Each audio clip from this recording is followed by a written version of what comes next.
அந்தி கிறிஸ்து என்று அழைக்கப்படக்கூடிய தெஜ்ஜால நேருக்கு நேர் ஃபேஸ் டு ஃபேஸ் சந்தித்த மனிதர். இந்த அடையாளங்கள் நடந்துவிட்டால் என்னுடைய வருகை 100% உறுதி என்று தெஜ்ஜால் அந்த மனிதரை பார்த்து கூறினார். என்ன நடந்தது, யார் அந்த மனிதர், இதை பற்றி தான் தெளிவாக இந்த பதிவில் பார்க்க இருக்கிறோம். வாங்க வீடியோக்குள்ளால போகலாம்.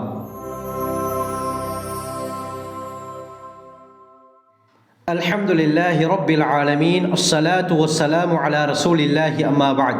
கண்ணியத்திற்குரிய இறைவனின் நல்லடியார்களே, அல்லாஹ்வின் சாந்தியும் சமாதானமும் என்றென்றும் உங்கள் மீது உண்டாவதாக. நம்முடைய புதிய சேனலான AFK இஸ்லாமிக் வேர்ல்ட் மூலமாக உங்களை சந்திப்பதில் நான் பெரும் மகிழ்ச்சி அடைகிறேன். சேனலுக்கு ஃபர்ஸ்ட் தடவை வந்திருந்தால் மறக்காமல் சப்ஸ்கிரைப் பட்டனை ப்ரெஸ் செய்து பக்கத்தில் இருக்கக்கூடிய பெல் ஐகானில் உள்ள ஓல் என்பதை கிளிக் செய்து கொள்ளுங்கள். அப்பொழுது தான் நான் தொடர்ந்து போடக்கூடிய வீடியோக்கள் உங்களை வந்தடையும். பயங்கரமான ஆபத்துள்ள தெஜ்ஜாலை ஒரு மனிதர் ஃபேஸ் டு ஃபேஸ் நேரில் கண்டாரு. தெஜ்ஜால் எந்த சந்தர்ப்பத்தில் வெளியாக போறான் என்ற விஷயத்தையும் அந்த மனிதரிடத்திலே தெஜ்ஜால் உறுதியாக சொன்னான்.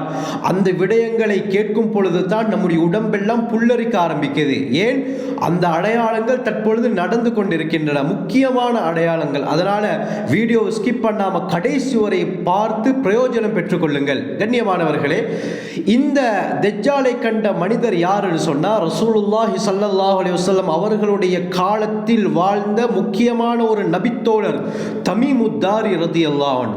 சஹீஹ் முஸ்லிம்ல இந்த சம்பவம் தெளிவாக குறிப்பிடப்பட்டிருக்கிறது. நீண்ட ரிவாயத். ஃபாத்திமா பின்த் கைஸ் ரலியல்லாஹு அன்ஹா அறிவிக்கிறாங்க. கண்ணியமானவர்களே, இந்த சம்பவத்தை நன்றாக விளங்கிக் கொள்ளுங்கள். தெஜ்ஜாலுடைய பல ரகசிய விடயங்கள் வெளியே வர இருக்கிறது. கண்ணியமானவர்களே, ஃபாத்திமா பின்த் கைஸ் ரலியல்லாஹு அன்ஹா அறிவிக்கிறாங்க, ஒரு நாள் ரசூலுல்லாஹி ஸல்லல்லாஹு அலைஹி வஸல்லம் உடைய அழைப்பாளர் தொழுகைக்காக எங்களை அழைத்தார். ஃபஹரஜ்து இலல் மஸ்ஜித், நான் மஸ்ஜிதுக்கு சென்றேன். பெண்கள் தொழக்கூடிய இடத்தில் நின்று நான் தொழுகை நிறைவேற்றினேன். தொழுகை முடிந்ததற்கு பிறகு ரசூலுல்லாஹி ஸல்லல்லாஹு அலைஹி வஸல்லம் ஜலஸ அலல் மிம்பரி வ ஹுவ யத்ஹக், நபி அவர்கள் சிரித்தவர்களாக மிம்பரிலே அமர்ந்தார்கள்.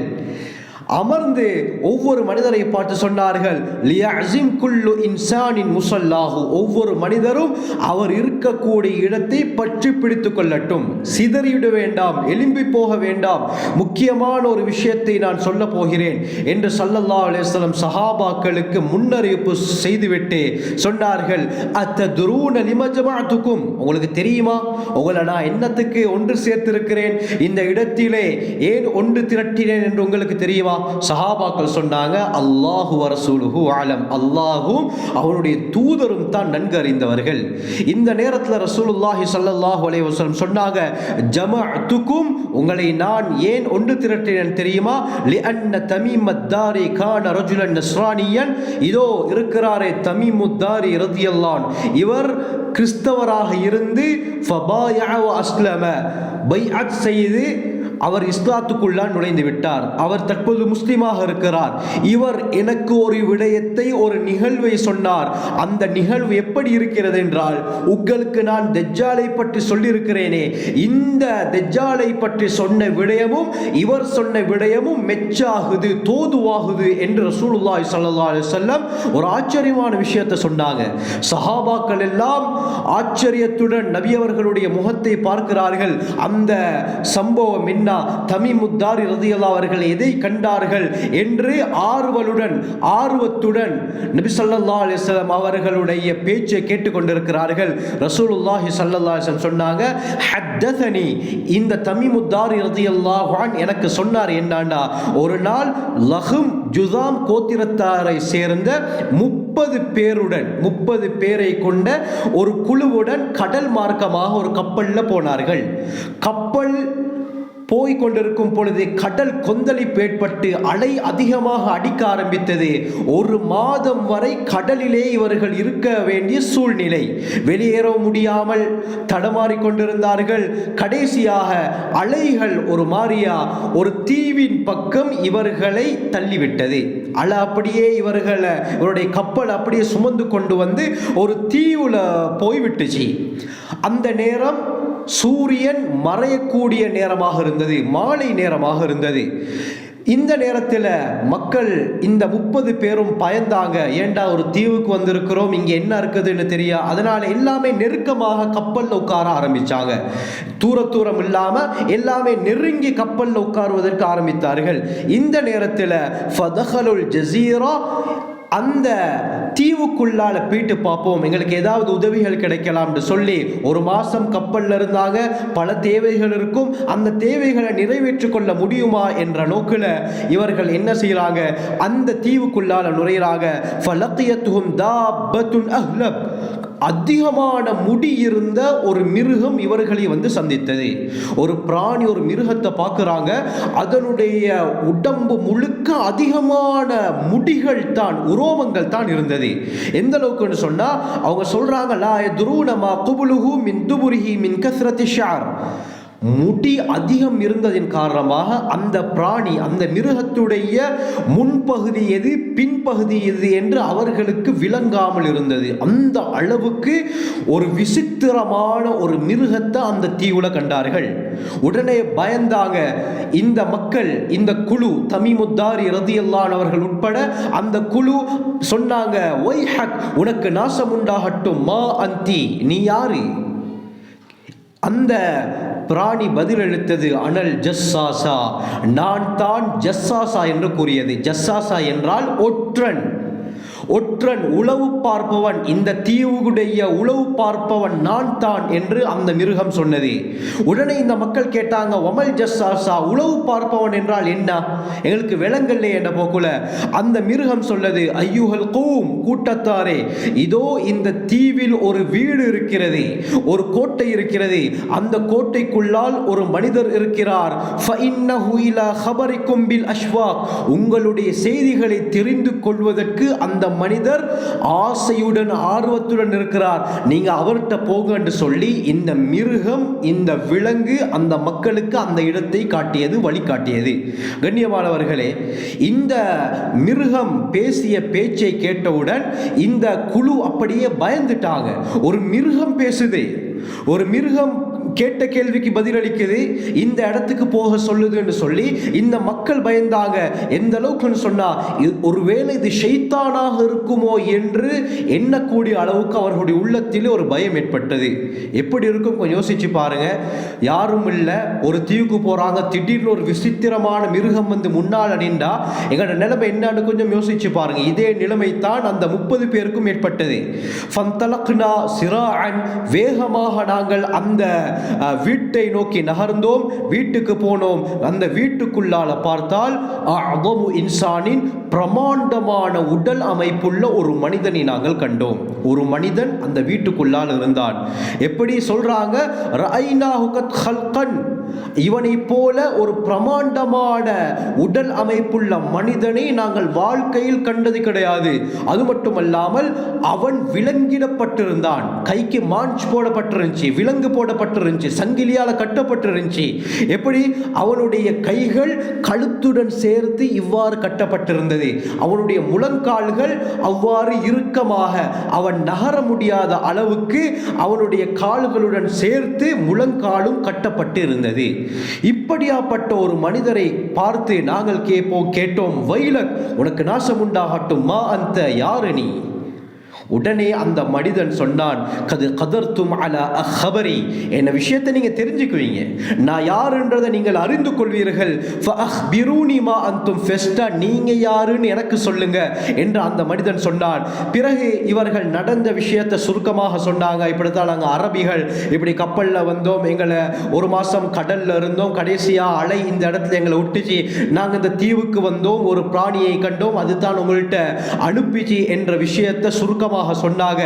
இந்த நேரத்தில் என்ன நடக்குதுன்னு சொன்னால், அந்த மனிதன் இந்த மக்களை பார்த்து சில கேள்விகளை கேட்கிறான்.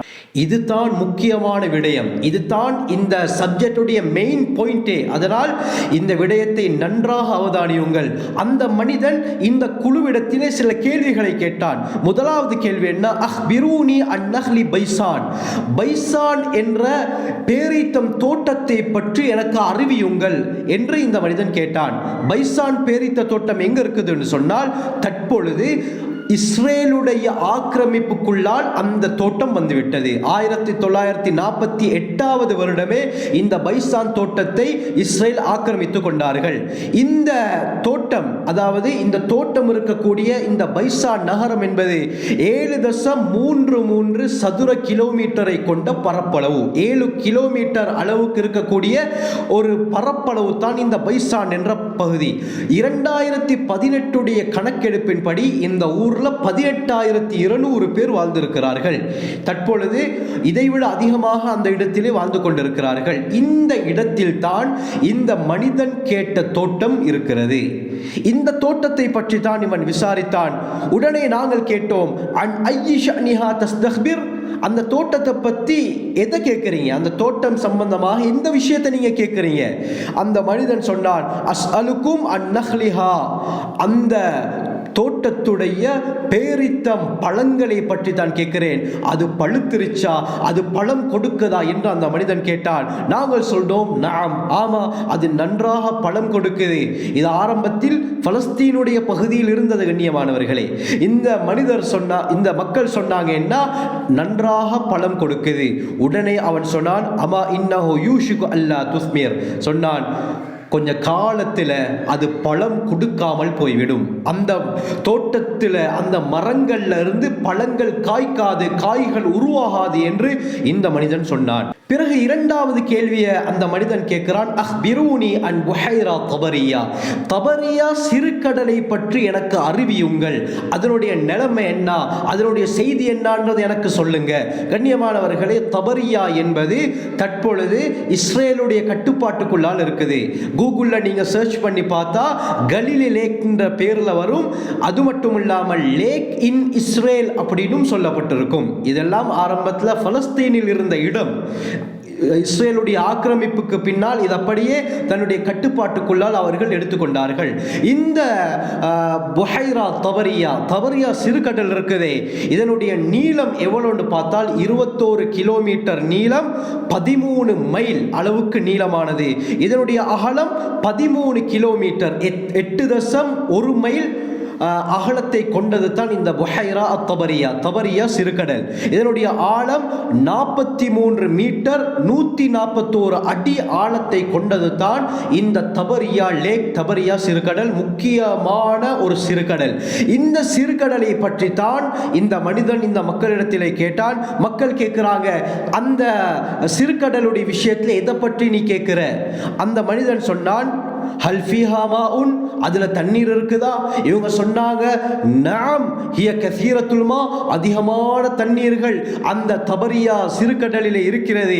இவன் சொன்னான், அமா இன்னமாஹா யூஷிகு ஐயத்ஹப், அந்த தண்ணீரும் கூடிய சீக்கிரத்தில் வற்றிவிடும் என்று ஆச்சரியமாக சொன்னான். இந்த குழுக்கு ஒரே ஆச்சரியம், இவன் எப்படி இந்த விடயத்தை எல்லாம் சொல்கிறான்? கடைசியாக மூன்றாவது இன்னொரு கேள்வி அவன் கேட்கிறான், அஹ்பிரூனி ஐனி ஜுகர், ஜுகர் நீரூற்றை பற்றி எனக்கு அறிவியுங்கள், அதனுடைய நிலைமை என்னன்றது எனக்கு சொல்லுங்க என்று அந்த மனிதன் கேட்டான். கண்ணியமானவர்களே, ஜுகர் என்பது ஜோர்தான்ல இருக்கக்கூடிய முக்கியமான ஒரு நீரூற்று. ஜுகர் ஸ்பிரிங் என்று சொல்வார்கள். இதற்கு ஜோரா என்ற பேரும் இருக்கிறது. இதற்கு ஆங்கிலத்தில் ஜோரா அப்படின்னு சொல்லுவாங்க. இது எங்க இருக்குதுன்னு சொன்னால், ஜெரிகோ என்ற நகரத்துக்கு பக்கத்தில் சமீபமாகத்தான் இந்த நீரூற்று இருக்கிறது. புஹைரா தபரியா, நான் மேலே சொன்ன அந்த தபரியா சிறுகடலுக்கு தெற்கு பக்கமாக அமைந்திருக்கக்கூடிய ஜோர்தானுடைய மிக முக்கியமான நீரூற்று தான் இந்த ஜுகர் என்ற நீரூற்று. இதை பற்றி அந்த மனிதன் கேட்டான். இந்த மக்கள் கேட்டாங்க, அந்த நீரூற்றுல எதை பத்தி நீ கேட்கிற? அவன் கேட்டான், ஹல்ஃபில் ஐனிமா, அந்த நீரூற்றில் தண்ணி இருக்குதா? வஹல் யஸ்ரஉ அஹ்லுஹா பிமாஇல் ஐன், அங்கே இருக்கக்கூடிய மக்கள் இந்த ஜுகர் நீரூற்றுடைய தண்ணீரை பயன்படுத்தி இன்னும் விவசாயம் செய்து கொண்டிருக்கிறார்களா என்று கேட்டோட நாங்கள் சொன்னோம், ஆமா, மக்கள் அதிகமாக விவசாயம் செய்கிறார்கள், அந்த நீரூற்றில் அதிகமான தண்ணீர் இருக்கிறது என்று நாங்கள் சொன்னோம். பிறகு அவன் இன்னொரு கேள்வியை கேட்டான், அஹ்பிரூனி அன் நபியில் உம்மியின் மா ஃபஅல, உம்மி நபி, கடைசி நபி வந்து விட்டாரா, அவர் என்ன செய்து கொண்டிருக்கிறார் என்ற கேள்வி அந்த மனிதன் இந்த குழுவிடத்திலே கேட்டான். முஹம்மது ஸல்லல்லாஹு அலைஹி வஸல்லம் அவர்களை பற்றி விசாரித்தான். சொல்லிவிட்டு சொன்னோட இந்த மக்கள் சொன்னாங்க, ஆமா அவர் வந்துட்டாரு, கது ஹரஜ மின் மக்கத வனஸல யஸ்ரிப், வந்தது மட்டுமல்லாமல் அவருக்கு அல்லாஹ் நபி பட்டத்தையும் கொடுத்து மக்காவில் இருந்து அவர் மதீனாவுக்கும் ஹிஜ்ரத் செய்து விட்டார் என்று சொன்னோட இந்த மனிதன் மக்களை பார்த்து கேட்டான், அகாதலஹுல் அரப், இவருடன் அரபியர்கள் யுத்தத்தில் ஈடுபட்டார்களா, போர் தொடுத்தார்களா? இவர்கள் சொன்னார்கள், நஅம், ஆமா போர் தொடுத்தார்கள். கைஃப ஸனஅ பிஹிம், அவர்களை இந்த முஹம்மது ஸல்லல்லாஹு அலைஹி வஸல்லம் எவ்வாறு நடந்து கொண்டார், அவர்களுடன் எவ்வாறு நடந்து கொண்டார், அவர்களை என்ன செய்தார் என்று கேட்டோட நாங்கள் சொன்னோம், அனைத்து அரபியர்களையும் இவர் வெற்றி கொண்டு விட்டார், அனைத்து அரபியர்களும் முஹம்மது ஸல்லல்லாஹு அலைஹி வஸல்லம் அவர்களுக்கு வழிபட ஆரம்பித்து விட்டார்கள். இதை சொன்னவுடன் அவன் கேட்டான், கது கானதாலிக், இது நடந்துருச்சா? முஹம்மது ஸல்லல்லாஹு அலைஹி வஸல்லம் அவர்களை எல்லா மக்களும் வழிபட ஆரம்பித்து விட்டார்களா? அரபியர்கள் உட்பட அரபியர்களையும் தாண்டி எல்லோரும் நபி அவர்களை வழிபட ஆரம்பித்து விட்டார்களா? இவர்கள் சொன்னார்கள், நஅம், ஆமா அரபியர்களையும் தாண்டி எல்லோரும் இவர்களை வழிபட ஆரம்பித்து விட்டார்கள். உடனே இந்த மனிதன் சொன்னார், அமா இன்னதாலிக கைருன் லஹும் யுதீஉஹு, அவருக்கு வழிபடுவது தான் உங்களுக்கு சிறந்தது என்று முஹம்மது ஸல்லல்லாஹு அலைஹி வஸல்லம் அவர்களை பற்றி இந்த மனிதன் சொன்னான். சொல்லிவிட்டு சொன்னான், வ இன்னி முஹ்பிருக்கும் அன்னி, இப்ப நான் யார் என்பதை உங்களுக்கு சொல்லுகிறேன் என்று சொல்லிவிட்டு அந்த மனிதன் தன்னை பற்றி சொல்ல ஆரம்பித்தான். கண்ணியமானவர்களை, புல் அரிக்கிறது. என்ன சொன்னான்? இன்னி அனல் மஸீஹ். சுப்ஹானல்லாஹ், இன்னி அனல் மஸீஹ் சொன்னான், நான் தான் தஜ்ஜால், நான் தான் தஜ்ஜால் என்று சொல்லிவிட்டு, இன்னி ஊஷிகு அய்யுதன் லீ ஃபில் குரூஜ், நான் வெளியாகக்கூடிய நேரம் நெருங்கிவிட்டது, வெளியாகுவதற்கு அனுமதி எனக்கு கிடைக்க போகிறது என்று இவன் சொல்லிவிட்டு சொன்னான், நான் வெளியாகினால் முழு உலகையும் சுற்றி திரிவேன், முழு உலகத்துக்கும் நான் செல்வேன். ஃபஅஸீரு ஃபில் அர்த் ஃபலா அதஉ கர்யத்தன் இல்லா ஹபத்துஹா ஃபீ 40 லைலா, 40 நாட்கள் உலகத்திலே தங்கி எல்லா இடத்திற்கும் செல்வேன். கைர மக்கா வ தைபா, மக்காவையும் தைபாவையும் தவிர என்று கூறினான். கண்ணியமானவர்களை, தைபா என்றால் அவன் மதீனாவை தான் சொன்னான். தைபா என்றால் மனமானது, பரிசுத்தமானது என்ற கருத்து. எல்லா இடத்திற்கும் நான் செல்வேன், மக்காவிற்கும் மதீனாவிற்கும் என்னால் நுழைய முடியாது. ஃபஹுவ முஹர்ரமதானி அலைய கில்தாஹுமா, அந்த 2 இடங்கள் எனக்கு தடுக்கப்பட்டிருக்கிறது. குல்லமா அரத்து அன் அத்குல வாஹிதத்தன் அவ் வாஹிதம் மின்ஹுமா, எப்பெல்லாம் அந்த 2 இடங்களில் ஒரு இடத்திற்கு நான் நுழைய பார்ப்பேனோ, இஸ்தக்பலனி மலக்குன் பியதிஹி ஸைஃப், சல்தன் சொன்னான், நான் நுழைய பார்க்கும் பொழுதெல்லாம் ஒரு மலக்கு, ஒரு வானவர் வாளை ஏந்திய வண்ணம் என்னை முன்னோக்குவார். யசுத்துனி அன்ஹா, அந்த மக்காவிற்கும் மதீனாவிற்கும் என்னை செல்ல விடாமல் அவர் தடுப்பார் என்று அந்த தஜ்ஜால் சொன்னான். கண்ணியமானவர்களே, வ இன்ன அலா குல்லி நக்பின் மின்ஹா மலாயிகத்தன் யஹ்ரஸூனஹா, மக்காவுடைய மதீனாவுடைய ஒவ்வொரு பாதையிலும் ஒரு வானவர், ஒரு மலக்கு பாதுகாத்து கொண்டு இருப்பார். அதனால மக்காவிற்கும் மதீனாவிற்குள் என்னால் நுழைய முடியாது என்று தஜ்ஜால் அந்த குழுவை பார்த்து சொன்னான். கண்ணியமானவர்களே, ரசூலுல்லாஹி ஸல்லல்லாஹு அலைஹி வஸல்லம் இந்த சம்பவத்தை மக்களுக்கு சொல்றாங்க. ஹதீஸை அறிவிக்கக்கூடிய ஃபாத்திமா பின்த் கைஸ் ரலியல்லாஹு அன்ஹா அறிவிக்கிறாங்க, நபி ஸல்லல்லாஹு அலைஹி வஸல்லம் இந்த சம்பவத்தை சொல்லிவிட்டு, வதஅன பி மிக்ஸரத்திஹி ஃபில் மிம்பர், நபி அவர்கள் தன்னுடைய கையில் இருந்த அந்த தடியை, அசாவை அந்த மிம்பரில் மீது குத்தி கொண்டு அடித்து சொன்னார்கள், ஹாதிஹி தைபா, ஹாதிஹி தைபா, ஹாதிஹி தைபா. அந்த தஜ்ஜால் சொன்ன தைபா எது தெரியுமா? இதுதான், இதுதான், இதுதான், அவன் மதீனாவை தான், மனமானது, பரிசுத்தமானது என்று சொன்னான் என்று ரசூலுல்லாஹி ஸல்லல்லாஹு அலைஹி வஸல்லம் சொன்னாங்க. சொல்லிவிட்டு சஹாபாக்களை பார்த்து கேட்டாங்க, நான் உங்களுக்கு சொன்ன விடயமும் இந்த தமீமுத் தாரி சொன்ன விடயமும் ஒன்றாக இருக்கிறதா? மக்கள், ஆம் யா ரசூலுல்லாஹ், இரண்டும் ஒத்து போகுது என்ற விடயத்தை சொன்னார்கள். பிறகு நபி ஸல்லல்லாஹு அலைஹி வஸல்லம் சொன்னாங்க, ஃபைன்னஹு அஅஜபனி ஹதீஸு தமீம், இந்த தமீமுத் தாரி ரலியல்லாஹு அவர்கள் என்னிடத்தில் வந்து சொன்ன பொழுது அவருடைய செய்தி என்னை ஆச்சரியப்படுத்தியது. என்னை ஆச்சரியத்தில் ஆழ்த்தியது. ஏன்? நான் உங்களுக்கு முன்னால் சொல்லக்கூடிய தஜ்ஜாலை பற்றிய விடயமும் இவர் என்னிடத்தில் வந்த சொன்ன விடயம் ஒன்றாக இருந்தது. சுப்ஹானல்லாஹ். சொல்லிவிட்டு ரசூலுல்லாஹி ஸல்லல்லாஹு அலைஹி வஸல்லம் சொன்னாங்க, மக்களை அறிந்து கொள்ளுங்கள், அவன் ஷாமுடைய கடல் பகுதியில் தான் இருக்கிறான். ஷாமுடைய கடல், ஷாம் என்று சொன்னால் ஜோர்தான், லெபனான், சிரியா, பலஸ்தீன், இந்த 4 நாடுகளுக்கு தான் ஷாம் என்று சொல்லப்படும். இந்த 4 நாடுகள் இருக்கக்கூடிய கடல் பகுதியில் ஏதோ ஒரு தீவில் தான் இந்த தஜ்ஜால் இருக்கிறான் என்று ரசூலுல்லாஹி ஸல்லல்லாஹு அலைஹி வஸல்லம் சொன்னார்கள். இன்னொரு ரிவாயத்தில் வருது, யமனுடைய பகுதியில் தான் இவன் இருக்கிறான் என்று ஸல்லல்லாஹு அலைஹி வஸல்லம் சொல்லிவிட்டு பொதுவாக சொன்னார்கள், இல்லை இல்லை, அவன் கிழக்கு பகுதியில் தான் இருக்கிறான், கிழக்கு பகுதியில் தான் இருக்கிறான். ஸல்லல்லாஹு அலைஹி வஸல்லம் அவும பியதிஹி இலல் மஷ்ரிக், கிழக்கு பக்கமாக கை சாடை செய்து இஷாரா செய்து சொன்னார்கள், இவன் கிழக்கு பக்கமாகத்தான் இருக்கிறான், கிழக்கு பக்கமாகத்தான் இருக்கிறான், கிழக்கு பக்கமாகத்தான் இருக்கிறான் என்று ரசூலுல்லாஹி ஸல்லல்லாஹு அலைஹி வஸல்லம் இந்த தஜ்ஜாலை பற்றி சொன்னார்கள். கண்ணியமானவர்களே, இப்படியாப்பட்ட ஒரு நிகழ்வு நடந்திருக்கிறது. இந்த தஜ்ஜால் தமீமுத்தாரி ரலியல்லாஹு அவர்களுடைய குழுவிடத்தில் எந்தெந்த விஷயத்தை எல்லாம் கேட்டாரோ அது இன்று நடந்து கொண்டிருக்கிறது. லேக் கலிலியாக இருக்கலாம், அல்லது ஜுகர் நீரூற்றாக இருக்கலாம், அல்லது அவன் சொன்ன அந்த பைசானுடைய தோட்டமாக இருக்கலாம். அவன் சொன்ன பிரகாரம் இன்று நடந்து கொண்டிருக்கிறது. தண்ணீர் வற்ற ஆரம்பித்து விட்டது. அந்த மரங்களில் காய்கள் காய்க்காமல் இருக்க ஆரம்பித்து விட்டது. கண்ணியமானவர்களே, அதனால் தஜ்ஜாலுடைய வருகை மிக நெருங்கிவிட்டது. அல்லாஹ் சுப்ஹானஹு வ தஆலா எம்மையும் எம்முடைய குடும்பத்தாரையும் எம்முடைய சந்ததியினரையும் இந்த தஜ்ஜாலுடைய குழப்பங்களை விட்டு பாதுகாத்து சுபிட்சமான வாழ்க்கை ஏற்படுத்துவானாக. ஜஸாக்குமுல்லாஹு கைர். வாஹிரு தஅவானா அல்ஹம்துலில்லாஹி ரப்பில் ஆலமீன்.